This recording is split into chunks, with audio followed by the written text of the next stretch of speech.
Bonjour les amis, j'aimerais ce matin vous aider, mais peut-être que vous êtes déjà, je veux dire, en pleine forme, mais vous aider dans ce sens, c'est-à-dire de apprendre à relever la tête hein, et ressentir le souffle de l'Esprit de Dieu sur notre vie.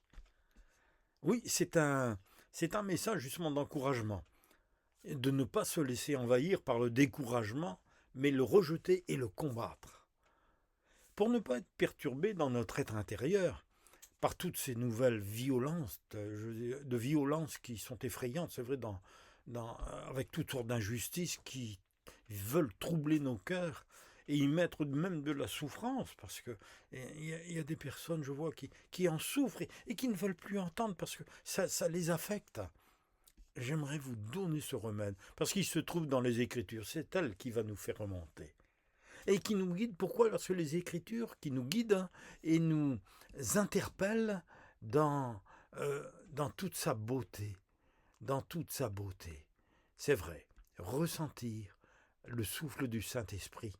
Et, et voyez-vous, euh, ça va nous interpeller pour continuer à vivre dans la paix, sans aigreur, hein, avec l'aide de Jésus qui vit en nous. Oui, de Jésus qui vit en nous par son Esprit. Le Seigneur veut souffler sur notre jardin secret, qui est dans notre être intérieur pour apporter sa paix. N'est-ce pas vrai que nous avons un jardin secret qui nous concerne que nous, que personne autour de nous même, je dirais souvent on ferme la porte parce qu'on ne veut pas que quelqu'un y pénètre pour nous déstabiliser, pour y mettre autre chose que cette paix que nous recherchons. Jésus dit dans Jean chapitre 14 verset 27, « Je vous laisse ma paix. Je vous donne ma paix. Je ne vous donne pas comme le monde donne, et surtout que votre cœur ne se trouble point et ne s'alarme point. » Hébreux, chapitre 12, verset 15, il dit « Veillez à ce que nul ne se prive de la grâce de Dieu. Elle est pour vous, elle est pour nous. À ce qu'aucune racine d'amertume poussant des rejetons ne produise du trouble et que plusieurs n'en soient affectés. » Parce que le trouble va amener d'autres troubles dans notre famille, dans tout ce qui nous entoure, et en faisant très attention à nos enfants qui peuvent être aussi infectés. Il nous faut être réalistes et comprendre les Écritures en écoutant celui qui nous parle, mes amis, Jésus. Jésus nous parle, oui, oui, Jésus nous parle, il parle à notre conscience. Il nous avertit et nous montre le bon chemin. Il ne fait que cela en nous invitant à marcher avec lui. Quelles que soient les circonstances, eh bien, il faut laisser le Saint-Esprit souffler sur notre vie pour la tranquilliser malgré les problèmes. Ressentir ce souffle. Il est écrit dans Philippiens 4, chapitre 4, versets 6 à 8, « Ne vous inquiétez de rien, mais en toute chose faites connaître vos besoins à Dieu par des prières et des supplications, avec des actions de grâce. Et la paix de Dieu, qui surpasse toute intelligence, gardera vos cœurs et vos pensées en Jésus-Christ. » Jésus nous dit dans Matthieu chapitre 24, verset 6, « Vous entendrez parler de bruit de guerre et des rumeurs de guerre, comme actuellement avec la Russie, l'Ukraine et bien d'autres pays. Même nous voyons au niveau d'Israël que tout est en train de se compliquer. » Il est dit, Jésus disait, mais ne cédez pas à la panique. Cela doit arriver, mais ce ne sera pas encore le temps de la fin. Parce qu'avant, le Seigneur va venir chercher son Église. Nous devons le comprendre et le réaliser dans notre esprit. Et que toutes ces destructions, souffrances, blessures, tous ces morts sont les agissements et les actions du malin, eh bien, qui utilisent des hommes, je dirais, qui n'ont pas l'Esprit de Dieu et qui ont ce caractère de refus de Dieu. Écoutez bien. C'est vrai, des hommes responsables élevés dans des États, et ils n'ont pas confiance ou ne veulent pas venir vers le Seigneur Jésus pour que leur propre cœur soit changé. Ils sont eux-mêmes, et ils sont tellement imbus de leur moi. Et recréés par l'Esprit de Dieu. Ils ne le veulent pas. Pour amener la paix dans le monde, il n'y a que cela. Il n'y a que si Dieu s'empare de tout cela, que nous puissions revenir dans cette paix de monde. Mais ce n'est pas possible. Et au lieu de la paix, il y a la guerre et ses conséquences. Ils sont tous aveuglés, surtout sous la domination de cette puissance destructive. N'oubliez pas que au-dessus de tout ça actuellement, c'est toujours pareil, que vous le croyez ou pas, Satan régit le monde. Hein, c'est lui qui dirige le bal, c'est lui qui dirige la musique, c'est lui avec ses armées de démons, ses armées d'autorité, de puissance qu'il a sous ses ordres, eh bien, qui induit tous ces gens dans l'erreur. Et ils sont pris dans cet engrenage qui produit de la violence à grande échelle et malheureusement embrase des pays entiers. C'est un danger. Mais ne laissons pas des racines d'amertume pousser dans notre cœur parce que c'est ouvrir une porte à Satan. Écoutons et ressentons ce que l'Esprit de Dieu veut nous faire connaître. Mes amis, encore une fois, je vous le dis, le véritable ennemi, c'est Satan. C'est celui qui agit dans l'invisible. Et nous devons apprendre à nous défendre par la parole de Jésus lorsque nous sommes attaqués. Ça, c'est de la, je dirais, de la vitamine spirituelle. Jésus a dit à Pierre dans Matthieu chapitre 16, verset 19, « Je te donnerai les clés du royaume des cieux. Et ce que tu lieras sur la terre sera lié dans les cieux. Et ce que tu délieras sur la terre sera délié dans les cieux. » Nous devons apprendre à lier, à chasser au nom de Jésus. Et ces problèmes provoqués par l'ennemi invisible de nos âmes, de Satan, afin de ramener la paix et le royaume de Dieu dans notre cœur, et aussi parfois dans notre famille, dans tous ces endroits où nous vivons. Nous devons rester sur nos gardes et mettre cet ennemi dehors. Jésus a dit, chapitre 12, verset 31, « Et maintenant a lieu le jugement de ce monde. » Quand Christ est mort sur la croix, maintenant le prince, c'est-à-dire de ce monde, Satan, sera jeté dehors. Dehors. Jésus encore va répéter, Matthieu 10, 12, verset 28, « Si c'est par l'Esprit de Dieu que je chasse les démons, le royaume de Dieu est donc venu vers vous. » Par l'Esprit de Dieu. Et l'Esprit de Dieu vit en nous. Je chasse les démons. C'est-à-dire, c'est un peu comme les mouches qui viennent infecter, je dirais, les aliments qui sont là, qui sont énervantes, qui viennent vous piquer, tout cela. Eh bien, il faut les chasser loin de vous et fermer la porte. Le royaume de Dieu est venu vers vous. Jésus met en lumière dans ce verset que chasser les démons amène le royaume de Dieu. Jésus dit dans Marc chapitre 16, 17, « Voici les miracles qui accompagneront ceux qui auront cru. » Hommes ou femmes, et même des enfants, ont compris. En mon nom, ils chasseront les démons. Ces êtres invisibles, ces visages sans corps, sans cœur, sans corps, c'est-à-dire ce sont des êtres qui vivent dans le secret, invisible dans un monde parallèle, mais qui viennent provoquer la panique et nous infecter. Invoquons le nom de Jésus dans tous les problèmes que nous avons, pour nous défendre, avec l'autorité que nous donne sa parole. Et que dans l'amour divin, surtout dans l'amour divin, vous savez pourquoi? Parce que Satan ne peut le supporter. 1 Thessaloniciens, chapitre 5, versets 23-24, « Que le Dieu de paix vous sanctifie lui-même, tout entier, et que tout votre être, l'esprit, l'âme et le corps, soit conservé irrépréhensible lors de l'avènement de notre Seigneur Jésus-Christ. » Et c'est pour bientôt. La Bible nous dit 24, « Celui qui vous a appelé est fidèle, et c'est lui qui le fera. C'est lui qui le fera en vous, au travers vous. » Le seul et unique secours est Jésus le Fils de Dieu.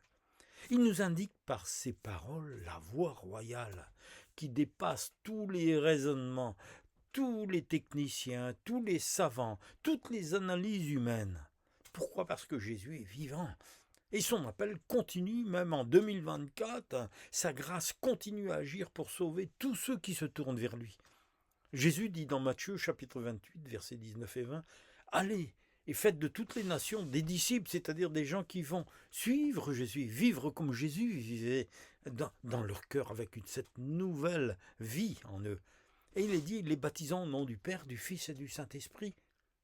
Ce n'est pas une religion, mais ce sont des disciples, et enseignez-leur à observer tout ce que je vous ai prescrit. Et ce commandement nouveau qu'il a donné, aimez-vous les uns les autres, c'est ce qu'il nous a prescrit. Et voici, il dit, je suis avec vous tous les jours, jusque la fin du monde, pour vous aider à marcher sur ce chemin.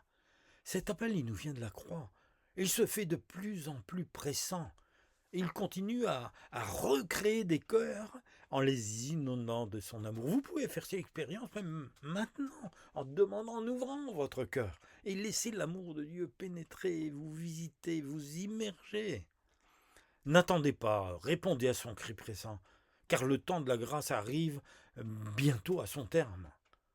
Ah, il y a tellement de choses à faire dans ce moment. Vous avez tellement de choses, vous êtes tellement occupé. Votre agenda est plein. Il est plein votre agenda.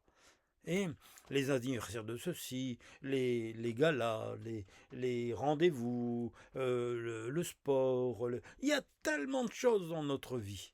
Mais, écoutez, cherchez premièrement le royaume de Dieu et sa justice, et après, toutes choses vous seront données par-dessus tout. Éphésiens chapitre 1, verset 17-18 nous dit « Afin que le Dieu de notre Seigneur Jésus-Christ, le Père de gloire, vous donne un esprit de sagesse et de révélation dans sa connaissance, et qu'il illumine les yeux de votre cœur pour que vous sachiez quelle est l'espérance qui s'attache à son appel, quelle est la richesse de la gloire de son héritage qu'il réserve aux saints. Mes amis, après, un jour, eh bien nous allons mourir, nous allons quitter cette terre pour rentrer dans la gloire. Pensez-y avant qu'il ne soit très tard. C'est vrai qu'il y a beaucoup d'exemples dans la parole de Dieu. Et il y en a un qui parle beaucoup aussi de cet amour que Jésus nous donne dans notre cœur pour accomplir ce qu'il a prévu. Luc chapitre 10, verset 25. Ne pas mettre l'accent, vous savez, c'est l'histoire du Samaritain. Et vous verrez que la parole nous montre qu'elle ne met pas l'accent sur les actes des méchants de cette tragédie, parce que c'est Dieu qui s'en occupera, sur ces brigands qui ont fait du mal aux Samaritains, et le juste juge les jugera, et leur jugement, s'ils ne se sont pas repentis et revenus vers Dieu, eh bien, un jour sera terrible. Mais les yeux de Dieu sont sur la victime, sur ses souffrances, sur son incapacité de se relever. Jésus nous montre les réactions de 3 personnes différentes face à ce fait divers. Et il nous parle. Il met d'abord une lumière sur l'aveuglement d'hommes religieux qui connaissaient textuellement la parole de Dieu.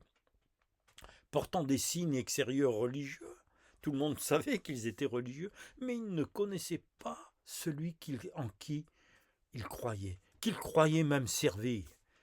Et ils passent outre en fermant leur cœur à l'amour de ce prochain qui est sur leur route. Leur système religieux les a conduits à une indifférence qui a rendu leur cœur sec. Ils sont prisonniers. Par contre, Jésus met en valeur cet homme samaritain.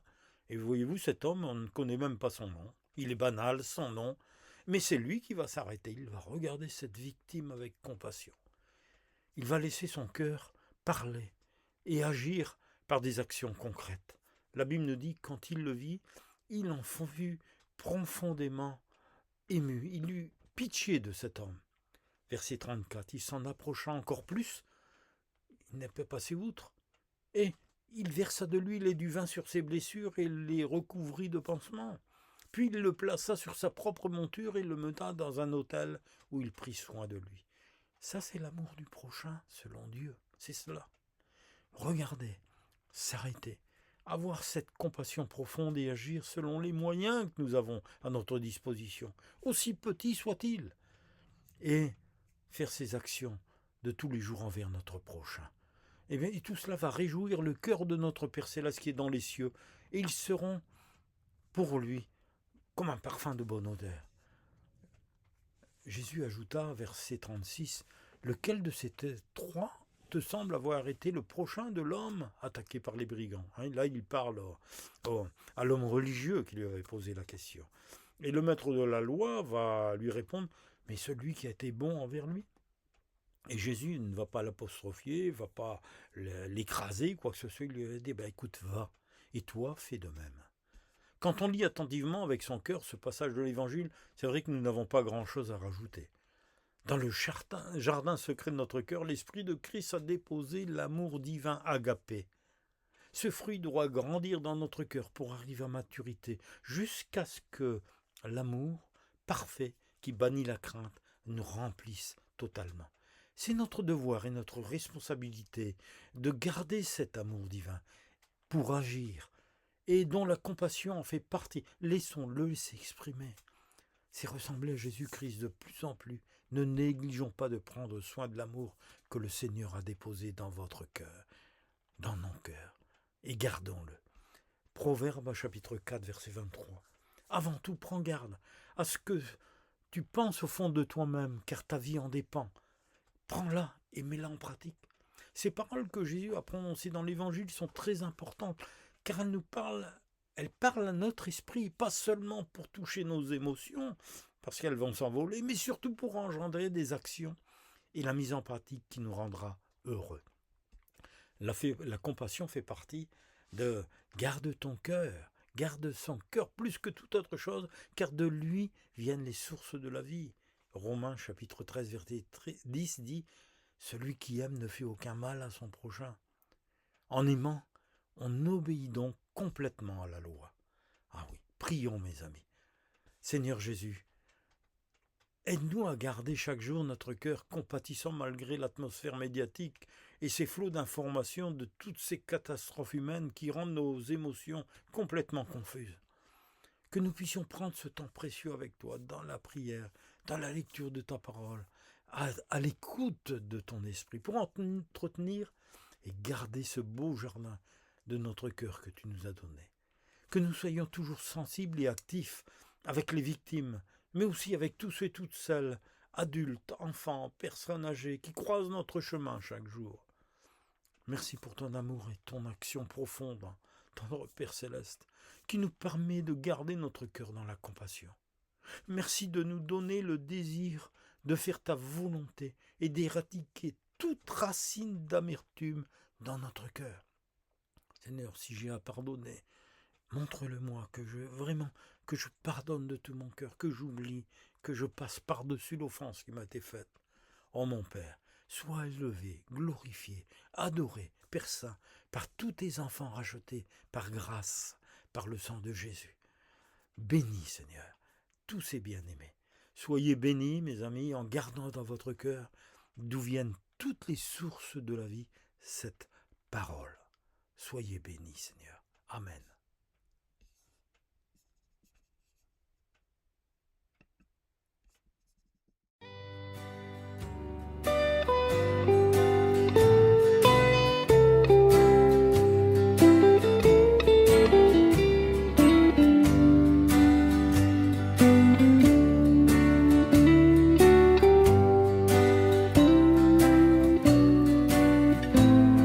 Sur le chemin va son pas,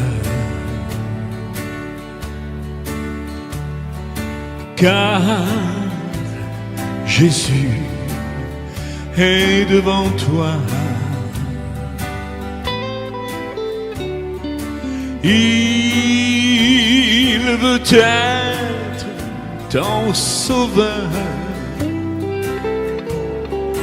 Oh, suis-le, par la foi. Et maintenant, saisis la main de ton Sauveur, car lui seul te donne l'éternel bonheur. Il a donné sa vie sur la croix. Oh, suis-le, par la foi.